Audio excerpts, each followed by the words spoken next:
আলহামদুলিল্লাহি রাব্বিল আলামিন। আসসালাতু ওয়াসসালামু আলা রাসূলিহিল কারীম। আম্মা বাদ। সমস্ত প্রশংসা সেই মহিয়ান গরিয়ান আল্লাহ সুবহানাহু ওয়া তাআলার জন্য, যিনি দয়া করে মায়া করে লাখো কোটি মানুষের মধ্য থেকে ছাঁটাই বাছাই করে তার কুদরতি হাতের ইশারায় ধারাকুল খাস মুজাদ্দিদের দরবার শরীফে আসার তৌফিক দান করলেন। তাই গোলাম হিসেবে মালিকের দরবারে শুকরিয়া আদায় করি, বলি আলহামদুলিল্লাহ। পাশাপাশি সেই মহামানবের প্রতি দরুদ সালাম প্রেরণ করি, যিনি সাইয়্যিদুল মুরসালিন, ইমামুল মুরসালিন, খাতাবুন নবী, নূরুন নবী, নূরে মুজাসসাম, রাহমাতুল্লিল আলামিন, হযরতে মুহাম্মদ। সকলে বলি সাল্লাল্লাহু আলাইহি ওয়াসাল্লাম। আমি সর্বোত্তম আহলে বাইতের প্রতি প্রেম, মোহাম্মদ, ভালোবাসা জ্ঞাপন করি। আমি আমার মুর্শিদ কিবলার চরণে হাজারো লক্ষ কোটি কদম বসে এবং ভক্তিপূর্ণ সালাম জানাই। যারা আমার সামনে বসে রয়েছে সম্মানিত মুসলমান বিন্দু, যারা বিভিন্ন স্থান থেকে, বিশেষ করে দেশ এবং দেশের বাহির থেকে যে সকল জাকের জাকেরাইন, আশেক আশেকাইন, পীর মাশায়েক, ওলি আল্লাহ, গাউস কুতুব, ফকির মিসকিন, দরবেশ, দিনমজুরি, রিক্সা চালক, ভ্যান চালক, বিভিন্ন পেশাজীবী, চাকরিজীবী সকল মুসলমান ভাই ও বোনদের প্রতি আমি আমার অন্তরের অন্তরস্থল থেকে সালাম জ্ঞাপন করছি। আসসালামু আলাইকুম ওয়া রাহমাতুল্লাহ। সম্মানিত হাজিরিন, আসলেই আমার বক্তব্য দেওয়ার মতো কোনো যোগ্যতা আমার নেই। আমার দয়াল মুর্শিদ আমার প্রতি যতটুকু নেক দৃষ্টি এবং আশীর্বাদ রাখেন, তারই উপরেই মহান আল্লাহ তাআলা যতটুকু আমাকে কথা বলার তৌফিক দান করেন, আমি ততটুকুই কথা বলতে পারি। তার অতিরিক্ত আমি অধমের পক্ষে একটি কথাও বলা সম্ভব নয়। সম্মানিত হাজিরিন, আজ আমি যে বিষয়টি নিয়ে আলোচনা করতে চাই আপনাদের সম্মুখে, তা হচ্ছে আমার জীবনে আমার দয়াল মুর্শিদের গুরুত্ব।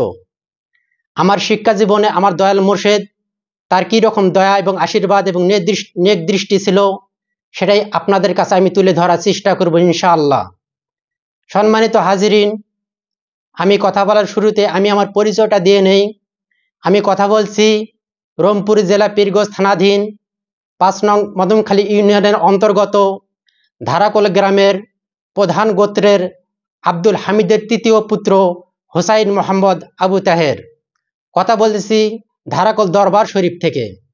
সম্মানিত হাজিরিন, যারা আমার এই ভিডিওটি দেখতেছেন, দয়া মেহরবানি করে আমার এই ভিডিওটি না কেটে প্রথম থেকে দেখার চেষ্টা করবেন। হয়তোবা আমি অদমের জীবন বৃত্তান্ত থেকে আপনাদের কিছু জ্ঞানের খোরাক হইতে পারে। সম্মানিত হাজিরিন, আসলেই আমার পরিবারের মধ্যে আমার পিতামাতা এবং আমার যারা বড় ভাই ছিল, আসলে তাদের তেমন কোনো শিক্ষাগত যোগ্যতা ছিল না যে তাদের কাছ থেকে আমি শিক্ষা গ্রহণ করতে পারবো। তারপরও আমার পিতামাতা চাইতেন যেন আমি উচ্চশিক্ষা গ্রহণ করি, মানুষের মতো মানুষ, আদর্শবান যেন মানুষ হতে পারি। এটার জন্য আমার বাবা মার খুব আশা ব্যক্ত করেছিলেন যে আসলেই আমার এই ছোট সন্তানটাকে আমি সুশিক্ষায় শিক্ষিত করে তুলব। এ কারণেই ধারাকোল হোসাইন মোহাম্মদ আব্দুল হাকিমকে বাবা মা বললেন যে তিনি যেন আমাকে শিক্ষা গ্রহণ করার জন্য তার কাছে অনুরোধ জানাইলেন। সম্মানিত হাজিরিন, যদিও তিনি আমার সম্পর্কে চাচা হতেন, কিন্তু আমি অধম তাকে কখনো চাচা বলে আখ্যায়িত করিনি। তিনি ছোটবেলা থেকে আমার শিক্ষা গুরু ছিলেন। তিনি আমার বাড়িতে এসেই তিনি শিক্ষা দিতেন। তিনি ছিলেন আমার গৃহশিক্ষক। সম্মানিত দেশবাসী, আমার দয়াল মুর্শিদ আমার বাড়িতে প্রতিনিয়ত আগে যাইতেছিলেন। আমার দাদা মরহুম আব্দুল হকের সহিত তার ভালো একটা সম্পর্ক ছিল, যার কারণে তিনি আমাকে পড়াইতে তিনি আগ্রহ জাগাইছিলেন না তাকে আমি পড়াইতে পারবো। তিনি আমাকে আমার বাড়িতে এসে পড়াইতেন। আমাকে এবং আমার ছোট বোন ছিল, দুজনকেই তিনি এসে পড়াইতেন। আসলে আমি অধম, তেমন শিক্ষাগত যোগ্যতা আমার ছিল না, আমি সেভাবে কথা বলতে পারতাম না। কিন্তু তারপরও আমার দয়াল আমাকে যেভাবে কষ্ট করে পরিশ্রম করে হাতে কলমে আমাকে শিক্ষা দিয়েছে, আসলে সেটা আমি কখনো ভুলতে পারি না, আমার দয়াল মোর্শেদ তার নেক দৃষ্টি এবং আশীর্বাদ নিয়ে আমাকে সেভাবে শিক্ষা দেওয়ার চেষ্টা করেছেন। সম্মানিত হাজিরিন, তার কাছ থেকে আমি বাংলা, ইংরেজি, অঙ্ক এগুলো শিখতে পেরেছিলাম। এরপর যখন আমি মাদ্রাসায় ক্লাস 5-এ উঠলাম, মাদ্রাসায় চলে গেলাম, তখন পর্যন্ত আমি আরবি পড়া জানতাম না। তখন আমি আবার আরবি শেখার জন্য আমি আমার সেই শিক্ষা গুরুর কাছে চলে গেলাম, আমি আমার সেই দয়ালের কাছে চলে গেলাম। তখন তিনি আমাকে আবারও আরবি শিক্ষা দিতে শুরু করলেন। আসলে আমি অধমের পক্ষে আমার দয়ালের কাছ থেকে মাত্র 2 মাসের মধ্যেই আমি কোরআন শরীফ পড়া শিখেছিলাম। কায়দা আমপার অতিক্রম করে আমি কোরআন শরীফ 2 মাসের মধ্যেই পড়া শিখেছিলাম। এরপর আমার দয়াল বললেন যে তুমি এখন যাও, তুমি এখন শিক্ষা গ্রহণ করতে পারো। তোমাকে আমি বাংলা শেখাইলাম, তোমাকে আমি ইংরেজি শেখাইলাম, অঙ্কের সাধারণ জ্ঞান দিলাম এবং তোমাকে আমি আরবিটাও শিখিয়ে দিলাম। সুতরাং তুমি এখন কোথাও গিয়ে আটকে বেন ইনশাআল্লাহ। তিনি আমাকে আশীর্বাদ করলেন, তার নেক দৃষ্টি আমার প্রতি পড়ল। আসলেই এভাবে করে করে আমি শিক্ষা গ্রহণ করতে লাগলাম। এভাবে করে করে আমি মাদ্রাসা লাইলে আলিম পাশ করলাম জাফরপাড়া থেকে, এবং ওখান থেকে আমি আলিম পাশ করার পর আবার আমার যে ছোট বোনকে আমার দয়াল পড়াইছিলেন, তিনি আবার খালাসপীর থেকে আলিম পাশ করেছেন, আলহামদুলিল্লাহ।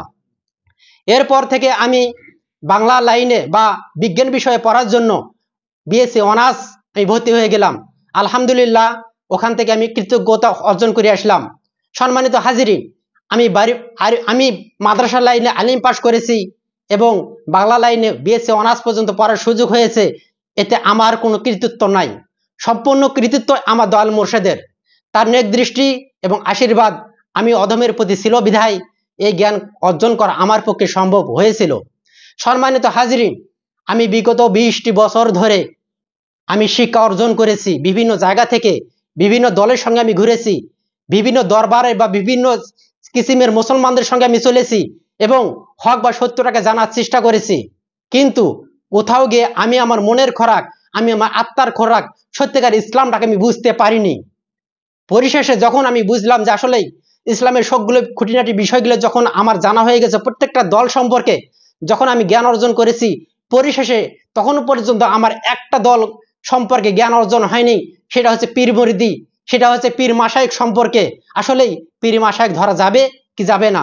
অনেকেই প্রশ্ন করে পিতামাতা থাকলেই নাকি পীর ধরা যায় না। তখন আমি এই জিনিসগুলো নিয়ে রিসার্চ করতে শুরু করলাম। আসলেই পীর ধরতে হবে কিনা, বায়াত গ্রহণ করতে হবে কিনা, এটাকে জানার জন্য আমি একবার নয়, 2 বার নয়, কোরআন শরীফ কমপক্ষে হলো 20 বার রিভাইজ দিয়েছিলাম এবং তার অনুবাদ করার চেষ্টা করেছিলাম। যে বিষয়ের প্রতি মোর্শেদের নাম রয়েছে, যেগুলোর প্রতি জ্ঞান অন্বেষণের কথা বলা হয়েছে, সেগুলো তাফসির পড়ার চেষ্টা করেছিলাম। পরিশেষে আমি এটাই বুঝলাম, আসলেই আমি কোরআন পড়ি, হাদিস পড়ি, নামাজ, রোজা, হজ, যাকাত, ইসলামের প্রত্যেকটা নিয়ম যদি আমি মেনে চলি, তারপরও আমি অধমের পক্ষে জান্নাত পাবো কি পাবো না তার গ্যারান্টি আসলে কেউ দিতে পারবে না। তখন আমি মনস্থ করলাম যে আসলেই আমি এই সকল আমল যতই করি না কেন, যদি আমার যদি ইমানটা যদি মজবুত না হয়, যদি ইহদিনাস সিরাতাল মুস্তাকিমের পথের পথিক যারা, সেই পথে যদি আমি না চলি, উলিল আমরকে যদি আমি অনুসরণ না করি, যারা সত্যবাদী তাদের পথে যদি আমি না চলি, তাহলে এই নামাজ, এই রোজা, এই হজ, এই যাকাত, এই ইসলামের নিয়ম কানুন, এগুলো মেনে কি লাভ হবে? আমি কি মুক্তি পাইতে পারবো? আমি অধমের পক্ষে মুক্তি পাওয়া সম্ভব নয়।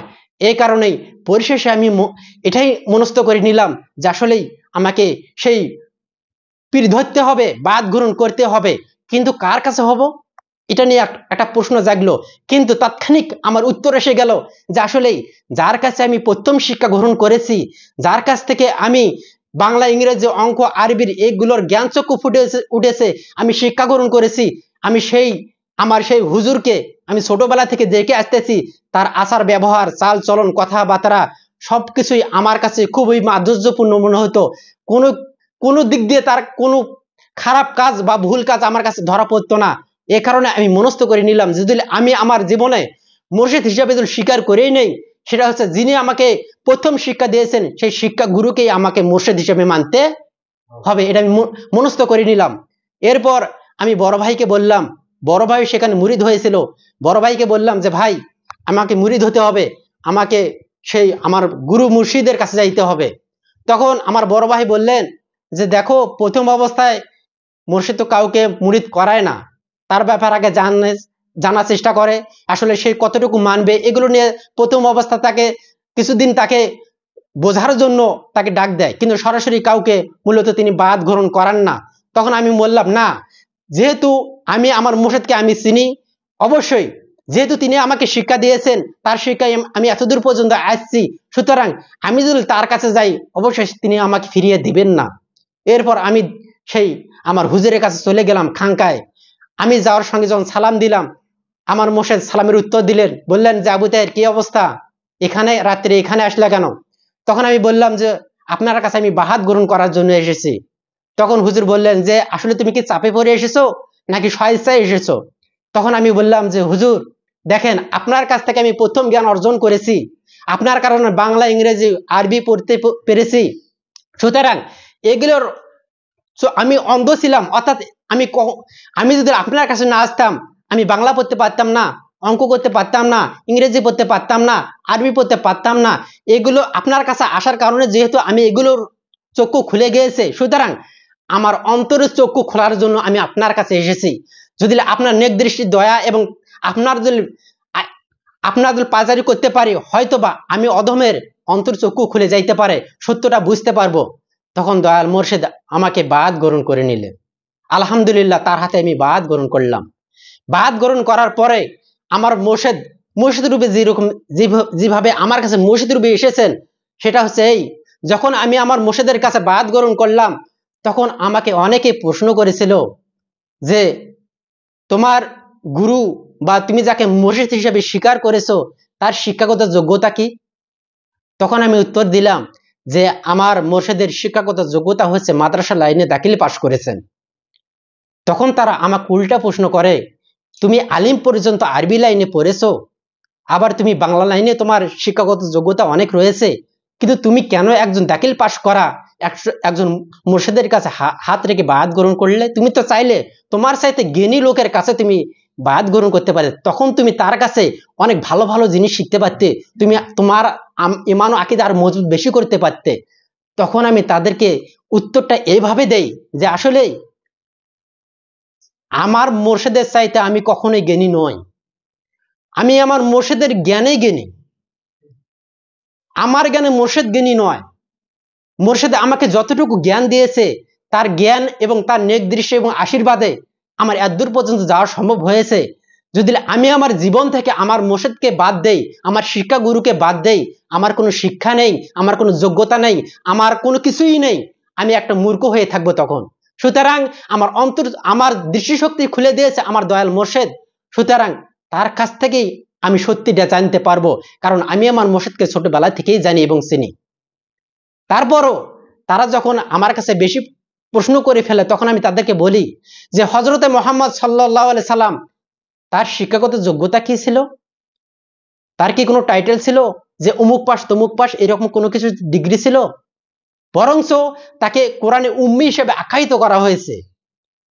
সেই হযরতে মুহাম্মদ সাল্লাল্লাহু আলাইহি সাল্লামকে যারা জীবন আদর্শ মেনে নিয়েছে, তার হাতে হাত রেখে যারা বায়াত গ্রহণ করেছে, সেই সকল সাহাবা আজমাইন, ওই সকল মকবুল সাহাবীগণ, তারা কি সত্যের এক একটা মাপকাঠি, ঠিক কিনা? তারা কিন্তু সত্যের এক একটা মাপকাঠি